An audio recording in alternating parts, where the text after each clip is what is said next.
And we're off. All right, so we're in 1 Peter chapter 2 and verse 4 picking up. Yep, I think it's my turn. And this is Two Beards in a Bible. I'm John Swano. I'm Dave Tenney. And Dave's going to read. Yep, 1 Peter 2, verse 4. And I'm going to read until verse 10. He says, coming to him as to a living stone, rejected indeed by men, but chosen by God and precious. You also, as living stones, are being built up a spiritual house, a holy priesthood, to offer up spiritual sacrifices, acceptable to God through Jesus Christ. Therefore, it is contained in the Scriptures, behold, I lay in Zion a chief cornerstone, elect precious, and he who believes on him will by no means be put to shame. Therefore, to you who believe, he is precious. But to those who are disobedient, the stone which the builders rejected has become the chief cornerstone, and a stone of stumbling and a rock of offense. They stumble, being disobedient to the word, to which they were also appointed. But you are a chosen generation, a royal priesthood, a holy nation, his own special people, that you may proclaim the praises of him who called you out of darkness into his marvelous light, who once were not a people, but are now the people of God, who had not obtained mercy, but now have obtained mercy. Okay. Yeah, this kind of speaks to me, if you will, in that in my life I have built several stone walls. Yeah. And I totally understand the idea of a cornerstone. Yeah. You get that first one right, you build off of that. You get the first one plumb and square and level, and you build off of that, and the rest of it works out okay. It really just is that simple.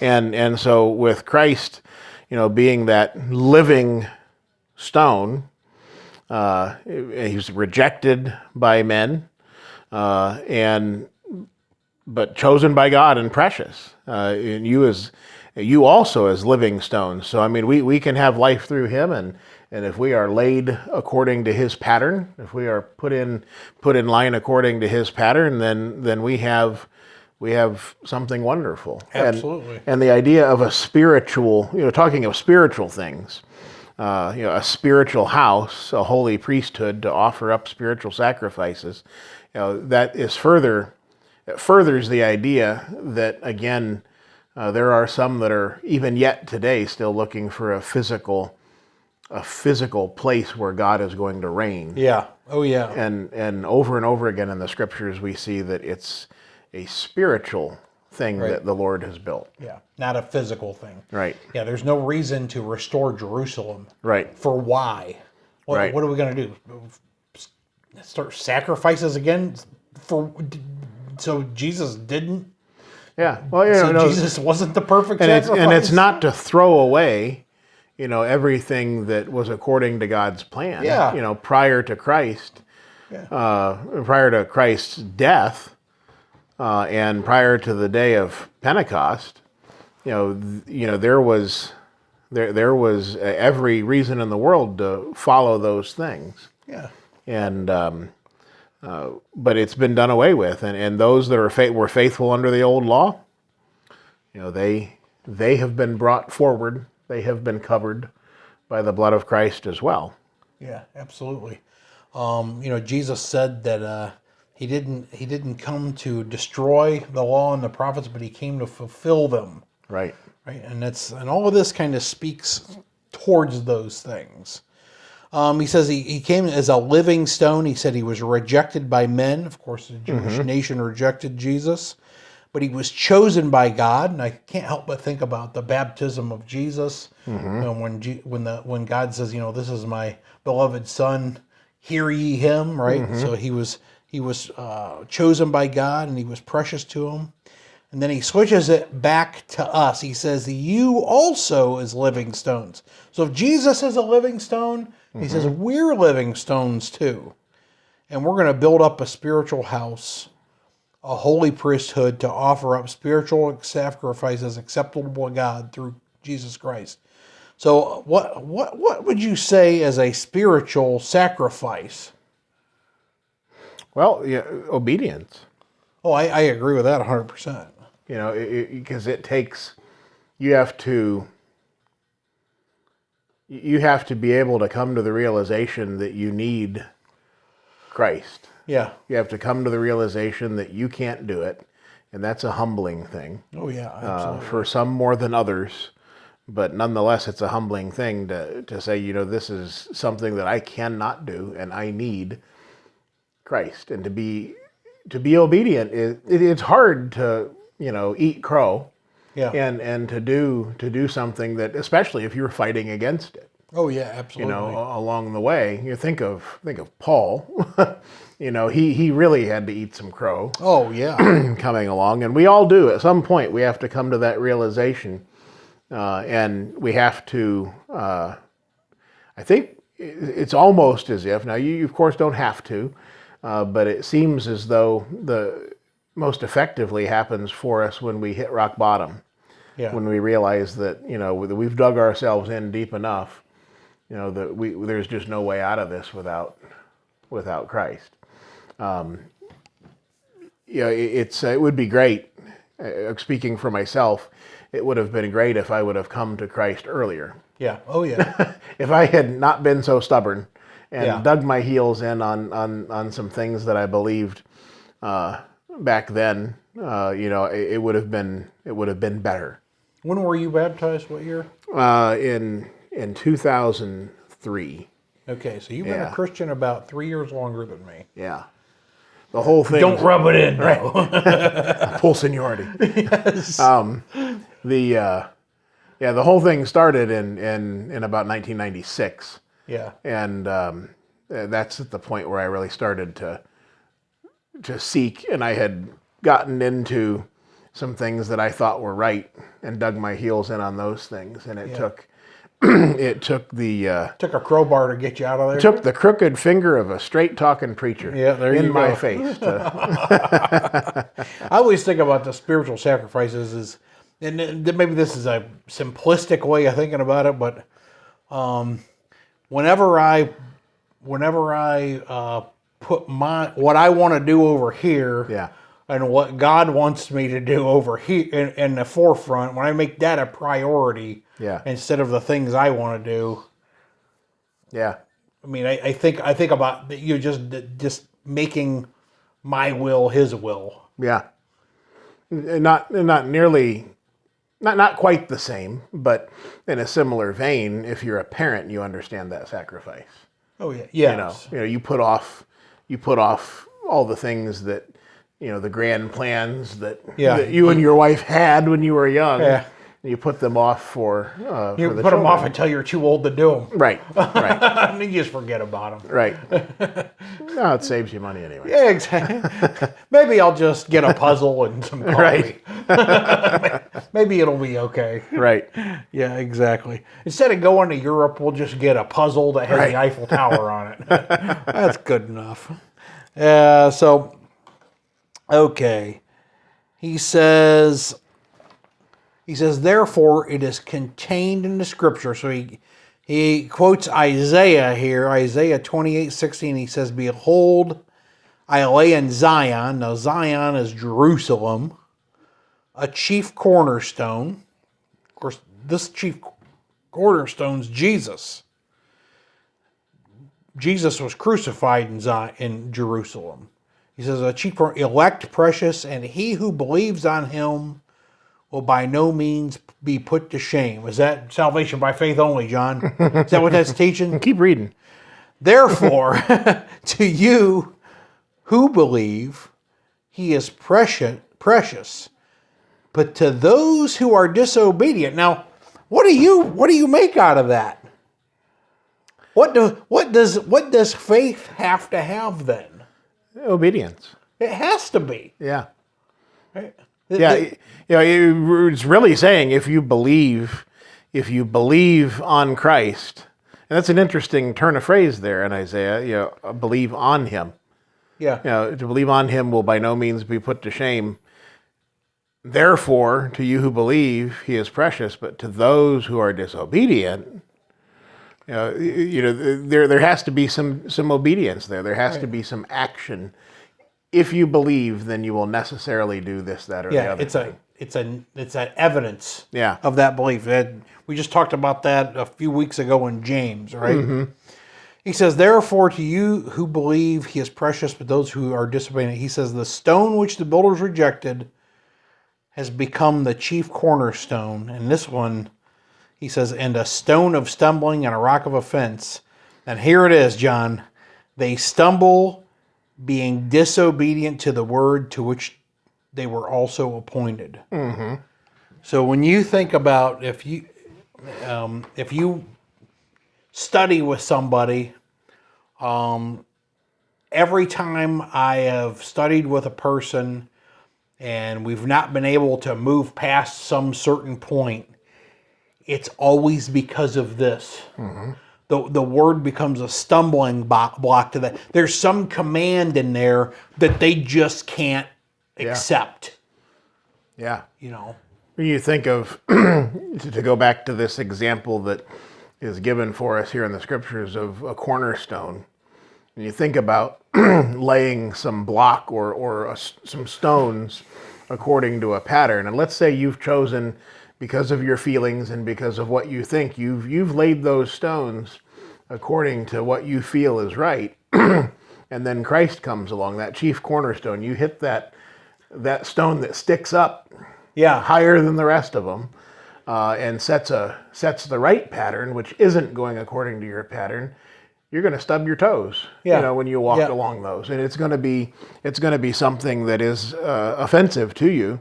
And we that's the whole point that they're trying to get to here, is that if you're not fully trusting in the Lord, then you're going to be offended by. Oh yeah, you're going to eventually find something. And that's something we have to recognize as those that are like, I was offended by the truth at one point, and it took someone being willing to offend me.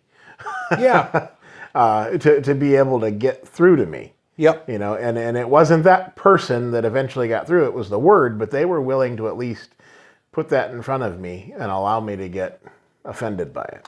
I recently studied with a gentleman, and the two verses that became a stumbling block to him were Mark 16:16 and Acts 2:38. Mark 16:16 says, he who believes and is baptized will be saved. And Acts 2:38 says that baptism is for the remission of sins. And if you believe that you're saved by faith only, those two verses are a stumbling block to you. You can't get past them. Yeah. There's no logical way to get past them. So the only thing you can do is try to change what that means. Right.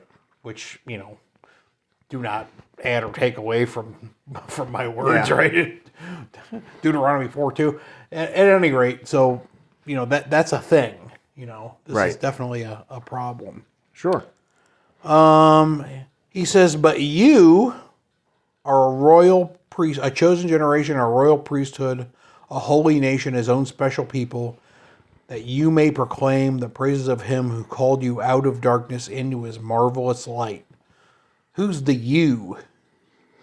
He's speaking to the saved. Yeah, to Christians, right? Yeah. They're a chosen generation, a royal priesthood. I mean, that's I've been called many things, but royal's not one of them, right? Yeah. But in reality, we're part of the family of the King. You think of you think of the Pharisees and all that they had to lose.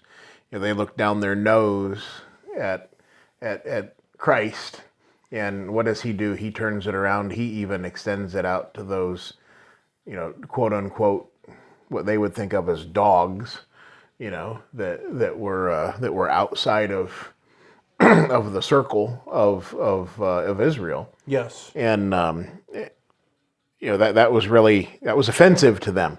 Yeah, absolutely. That was offensive to them. But it goes on in verse 10, says, who once were not a people, but are now the people of God. So, that speaks to Israel was a people. Yeah. The Gentiles were many peoples. Yeah. But now Right. can be part of the people of God. Yeah. And that's huge. It's a big difference. Mm-hmm. John, why don't you go ahead and read verse 11?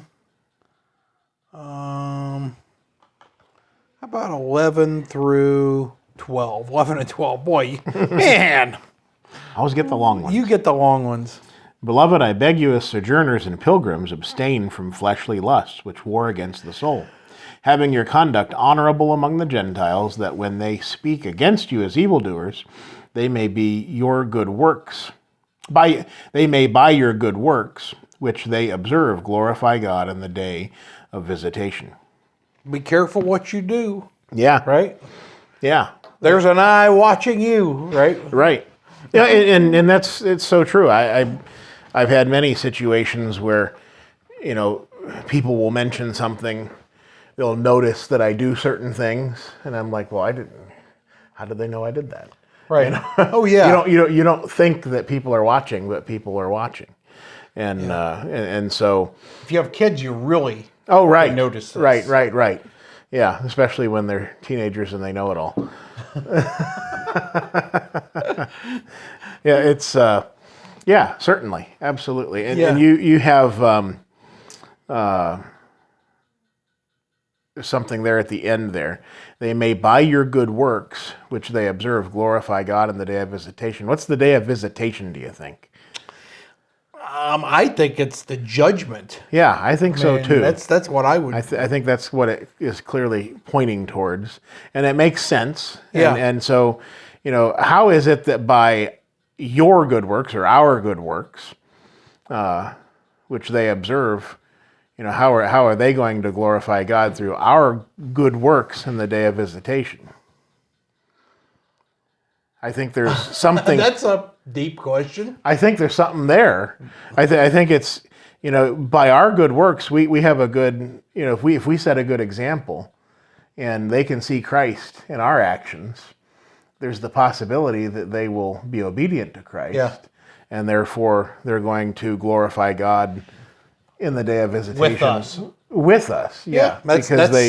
Because our good conduct is something that helped to win them over. Yeah. It's just like the idea of if you are in an unequally yoked marriage, you're not supposed to just do away with that marriage. Right. If you have an unbelieving spouse, but that by your good conduct they may be won over. Yeah. Absolutely. So it's important that we are again in verse 11. Something else important is that you're sojourners and pilgrims. Right. It means you ain't gonna be here long. Yeah, we're in a foreign land. Yeah. Right. Yeah. Yeah, I always think about that a lot. This world is not my home. You're just a passing through. Let's look at verse 13 through 17. We're going to talk about, this is actually John speaking directly to you. Yeah, well, let's go back to 12 for a second. It says, having your conduct honorable among the Gentiles, so he's talking to the Jews. Yeah. Right? And even there are, if you have your conduct honorable, even those that are not aren't following after Christ aren't going to be able to say anything bad about you. Right. If you are acting like you're supposed to. I suppose that could be among could be the Gentiles among the Gentiles, or could be the Jews. I think you could take that either way. All right, John, this is really important for you to listen to this here. That we're going to talk about submitting to government. Mm-hmm. He says, therefore, submit yourself to every ordinance of man for the Lord's sake, whether the king as supreme, or to governors, or to those who are sent by him for the punishment of evildoers, and for the praise of those who do good. For this is the will of God, that by doing good you may put to silence the ignorance of foolish men. As free, not yet using liberty as a cloak for vice, as bondservants of God, honor all people, love the brotherhood, fear God, honor the king. All good advice, right? Mm-hmm. Okay, submit yourselves to every ordinance of man for the Lord's sake. Mm-hmm. Yeah, whether the Every king, ordinance? yeah, and along with, you do have to realize that, the things that I like to go back to when God was dealing with Israel, and they were clamoring for a king. They wanted someone to lead them, and God said that He wanted to lead His people, but He was going to give them what they asked for, and that they weren't. He told them then that kings would be a terror to them, that they would make rules that they wouldn't like. They Yep. would be in bondage to those leaders, and so on. So He gave mankind what they asked for, and so now here today, we don't have as many kings on this earth, but we do have laws to follow after, and we are to be those that are followers of those laws, with the caveat that God's law reigns supreme. Yep. And so if the state of Ohio wants me to go 55 miles an hour on the expressway, I can't think of how that interferes with God's law, so then I better do it. Yeah, you've thought about this. Yeah, So if the lawgivers decide that they want to do some other silly thing, that I might find silly. Oh, yeah. Again, or pay taxes. There are those people. If you watch any of the police shows, you're going to eventually find a person who considers themselves a sovereign citizen. Yes. And they're just traveling, and they don't feel like they have to get any kind of registration for their car or insurance or anything. And that never goes well for them. No. But, that's just foolishness. I mean, God has given us these things. He gave us what we wanted, and we have to stop and, the simple thing is does this interfere with the law that God has given to us? Is this against, and you think back through history and you think of all the horrible leaders that have led people to do some awful things. There's probably some times where people ought to have said no. Oh, yeah. That's like, we can talk about COVID. We're far enough away from it. I can respect, I can't even, if the law says you have to wear a mask in public, I did that. I thought it was silly, but I did it. But if they said you can't meet for church, now we got a problem, because now I'm not gonna. Yeah. Because now I'm not going to follow that. Right. Because now we've come to that crossroads where Right. you're saying no, don't worship God. Yeah. And I can't do that. Yeah. And I hope, myself included, I hope that if anything like that ever happens again, we all can be stronger. Oh yeah, that we were. There were so many, and that we should all think about that. Yeah. We should all think about how we reacted and the things that we dug our heels in over. And the silliness. Even just thinking in the church, it's unfortunate. It didn't happen locally where I am, but I know a lot of preachers, and I know a lot of brethren across the country, and there were church groups that were split in half. Yes. Over this crazy thing, Yeah. those crazy things, and that has no business. Yeah. Either being a dividing factor. Either that or who they were voting for president. Yeah. Yeah. And here's, I know this sounds simplistic, but I really do believe it's the truth, and I think it's worth thinking about. So we're Christians, and we come together and we are obedient to Christ, and we do His commands. Why? because we want to go to heaven. Because we want to go to heaven. And in order for that to happen, we have to die. So Yes. if we get a virus and die, Bonus. What's the I understand that within our human bodies, God built us with a self-preservation mechanism. Yeah.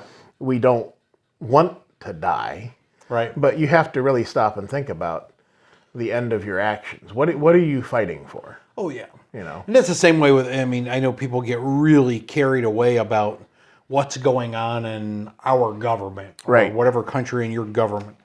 Listen, it really, I mean, we have, in the U.S., we have the ability to vote for different people. Mm-hmm. But after you voted, I'm just being honest, that's the only thing you can do. Yeah. And there's no reason to even get worked up. Just vote who you think the best person is and just let it go. And if your guy didn't win, don't worry about it. It's not going to stop you from doing God's will. Right. Yeah, and regardless, I mean, whatever it is, you know, nobody's. There have been many people that have lived on this earth that had to put up with way worse. Oh my gosh! Than will likely happen to us. And I have a tendency. I can turn on the news and get worked up a little bit, and I have to remind myself to shut it off. You know, and to just not focus on that, because it, like you said, it ultimately doesn't matter. Yeah, and the news is they're there to sell commercials. Oh yeah, more so, more and more, all the time. Yeah, I mean that's what their purpose is. John, we better stop her. All right. Well, thanks for joining in. We'll see you next time.